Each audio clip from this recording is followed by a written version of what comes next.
Hi, I am out with Coco today taking a walk.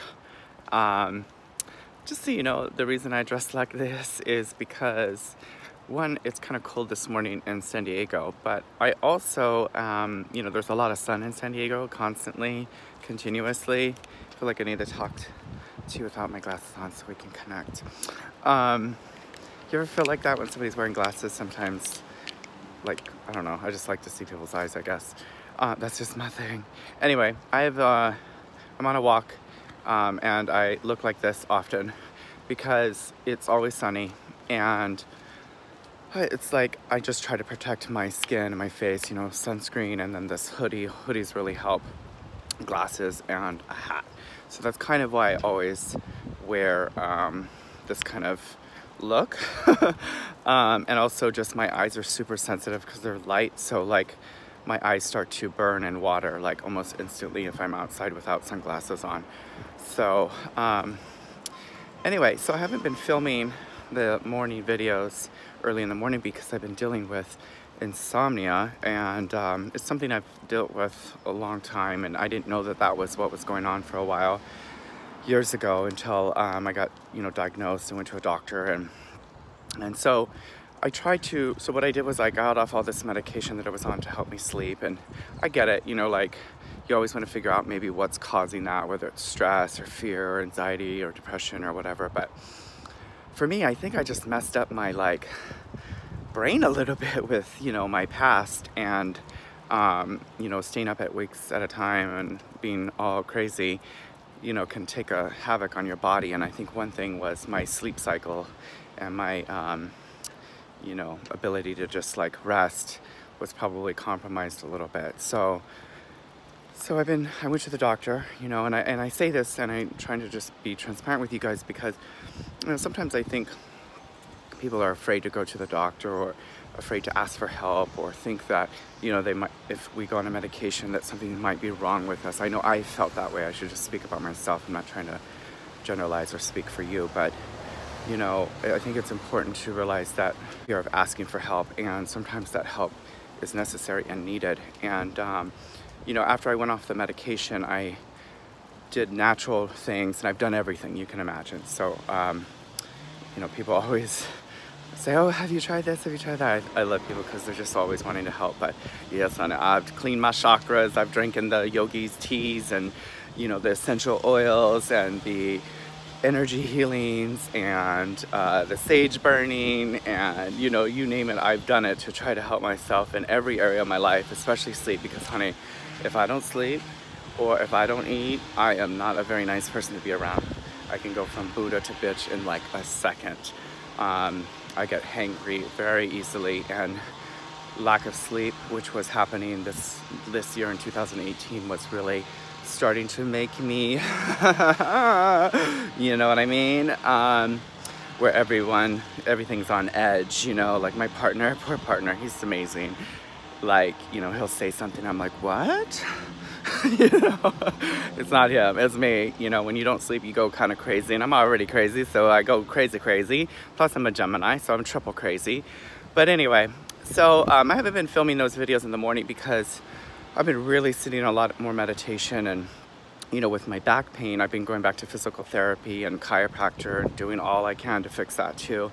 So, my main goal is not only to work again, but to dance. Like, if I can't dance ever again, I would die. Like, that's just how I feel. And, I would feel pretty depressed if I couldn't help clients and work on them too. So anyway, I just kind of thought I'd share all of this very personal stuff today, only because, one, it's okay to ask for help, and two, not always do we have to do it alone, and no one can really understand our process and our journey, but I think in talking about it and being more vulnerable and intimate about it, sharing what's really going on versus always kind of feeling like we have to share a sanitized version of ourselves of perfection, that, I can only share my best life, my most extra life, and, my Kim Kardashian life of all the success. And it's not about that. Like, being human is about showing and sharing everything, I think, and I think in this time that we live in, we're craving that connection, that go, oh wow, he feels like that too, or she feels like that too, instead of it just being like, girl, I can't hear another thing how successful you is, you know, like it's like, we get it, you successful, you know. So I think the best success is sharing that we are human and that we are experiencing a full spectrum of emotions and experiences of life, you know, that some days you feel on it, other days you don't, and to not beat ourselves up over that because someone else is just, you know, constantly happy, constantly positive. It's like, my life is not about that anymore. I used to think that I had to portray this constantly positive image of myself, and guess what? It made me severely depressed and suicidal. That's just for me, because I was faking it, because I was pretending, because I was acting like, oh no, just, you know, only share the positive words and the affirmations. You know, that's just how I was. I was like so obsessed with that kind of law of attraction life and doing all that. And what happens when I'm consumed or obsessed with something like that, it owns me. It owns me, and it owns the false in me, and that's not who I really am. Who I really am is a dynamic, unique individual that can go from Buddha to bitch in 1 second, depending on the circumstances. I'm not perfect. I'm not here to share my perfect life and knowing everything with you. It's about sharing the truth about being human, and we all, I think, can relate to that. So anyway, love you guys so much. I'm gonna finish my walk, and I will see you soon. Bye.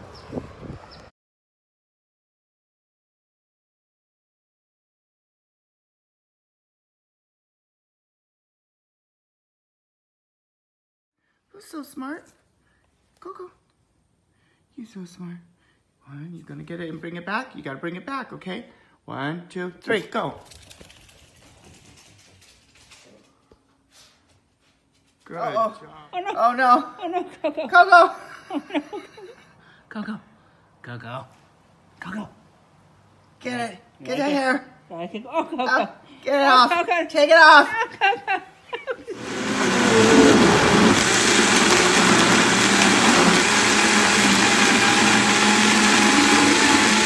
Get it, babe. Get it. Get this juice, babe. Let's keep it real. The only reason why I'm drinking this green juice that tastes like grass is so that I can eat this kind of stuff. It's all about balance, honey. Who's the Coco? Who's the Coco? Happy Valentine's Day, Coco. What's that? Big cookie? Hmm?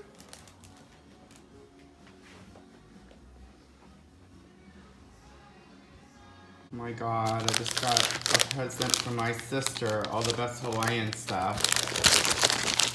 Lihimoi arare, which is like a Japanese cracker. Lihimoi gummy bears, oh my, or sour buddies, oh my god. So, and a hat, an awesome hat, oh my god, thank you sis. Good beef jerky. We had this while we were in Hawaii in October visiting her, it's so good. Moi, which is kind of a plum, a Chinese plum, kind of like the Mexican candy that's kind of salty and sweet. So cool. Oh my god. So yummy. Can't wait.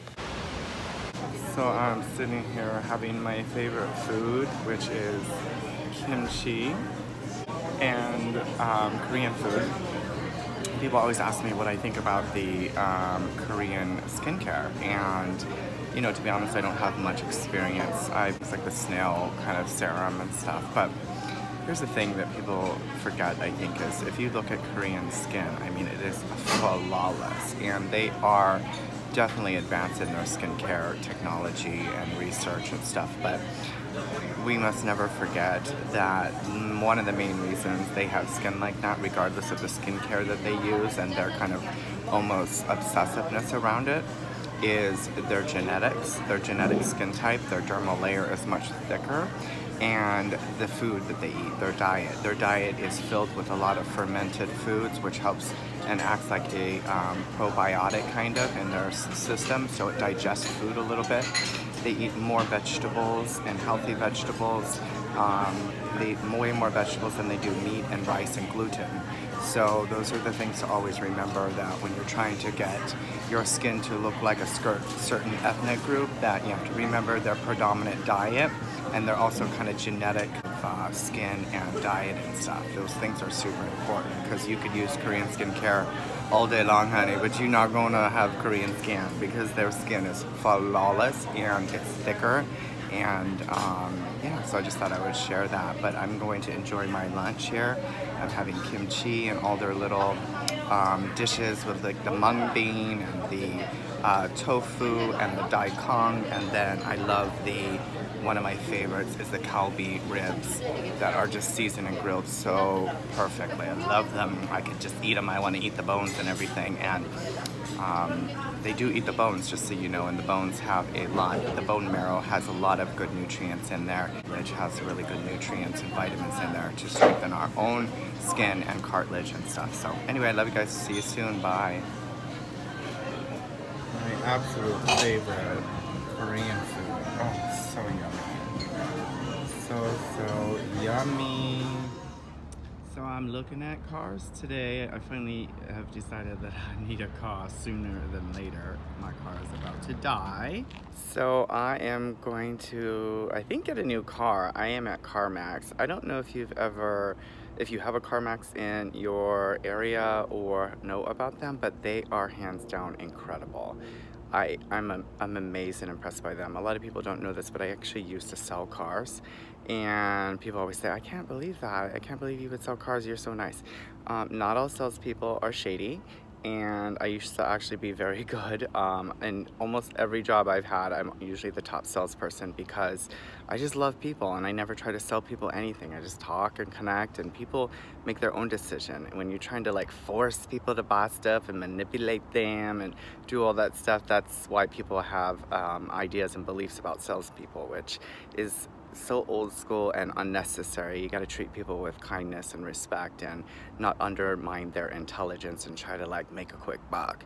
Anyway, if you're looking for a car, I highly recommend that you check out CarMax and see if they have any vehicles for you. The process is just really amazing so far, so I'll keep you posted. All right, well, I did it. I got a new car and I'm so excited. It's a car that I never thought I would be able to own, and I got a really good deal, and there was no pressure at CarMax.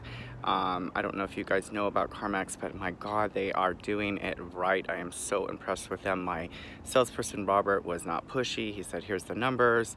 I got finance, which is a total miracle, because back in the day, my credit was so bad from, well, when I was, younger, like just not paying off my cards and all kinds of crappy stuff I did, I got financed like instantly. And back in the day, I tried to get like even a prepaid credit card like 15 years ago, and they were like, I'm sorry, we can't approve you. I was like, what do you mean? I'm giving you money, you can't just give me a prepaid card. And they're like, we're sorry. Anyway, so times have changed, and I'm so grateful that I have rebuilt my credit and just been working hard at being a responsible person and citizen, and just person that pays my bills on time and likes to pay my bills on time, loves to pay my taxes. I know what has happened to me. It must be the Holy Spirit. So anyway, because I used to be, back in the day with my drug addiction mind, I used to be like, you owe me and I don't have to pay back money. And I remember I was working with my first sponsor, and he was tallying up all the money that I had to pay back my creditors and everybody I borrowed money from, and he was like, okay, so it's about $18,000 minimum. And I go, $18,000? No way, I'm not paying them back. And he was like, yes you are. If you want to stay sober, you are. And I go, I'm not giving them my money. I don't have that kind of money to give. He goes, your money? It's not your money, honey. It's their money. You borrowed their money. Give them back their money. And that was totally like life-changing moment for me. That was a brilliant way to respond to my big ego when I first got sober. So anyway, I love you guys so much. I'll see you soon. Bye. What is this thing? A tuna stack. Yummy. Come to mama. The beauty and paradise we live in.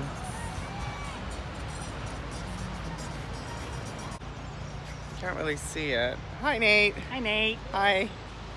Oh, beautiful.